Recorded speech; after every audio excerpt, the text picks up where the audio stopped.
आज मु आपण मानक पई नहीं आसी लाल लाल मोमो चटनी रेसिपी जोटा कि मोमो सहित खाइबा समस्त को बहुत ही भल लगे। तो चलते वीडियो को स्टार्ट करवा।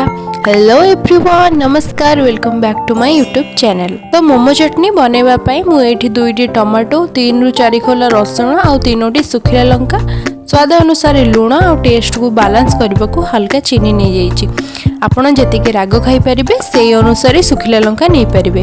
तापर एठी गोटे कड़ाई बसई 2 कप पानी दे देछि। टमाटो को एमिति मझिरु कट करि नबा। देखंतु मु एठी जेमिति कट करछि सेमिति कट करि नबा। तापर रसुण और सुखिला लंका को एथिरे दे दबा। 4 ରୁ 5 मिनिट जाए याकू आमे फुटिबा को छाड़ी दबा। देखंतु एबे हमर सब जिंस भल भाबरे फुटी सारिछि। याकू आमे एबे गोटे प्लेट रे काढी नबा। हल्का एटा ठंडा हे गला परे आमे जो एठी सुखिला लंका को नेथिले ता भितरु मु एठी पानी रे मंजी गुड़ा बाहर करि नउची, सहजरे बाहरी जीवा।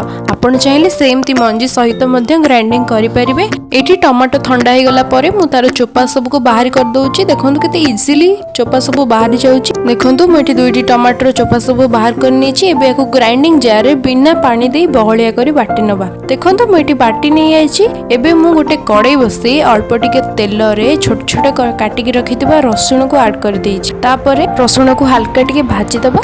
तापर आमे जो प्यूरी बने के रखिथिले ताको एबे ऐड कर दबा। अल्प टिके पानी देई लूण और अल्प टिके चीनी ऐड कर दबा बैलेंस पे। तापर सब को भलो भाबरे मिक्स करि नबा।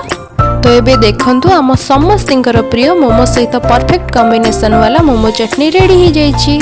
वीडियो भलो लगुथिले चैनल को सब्सक्राइब करी ऑल नोटिफिकेशन को ऑन कर दियंतु। वीडियो को लास्ट टाइम देखिथिबारु धन्यवाद। Thanks for watching. जय जगन्नाथ।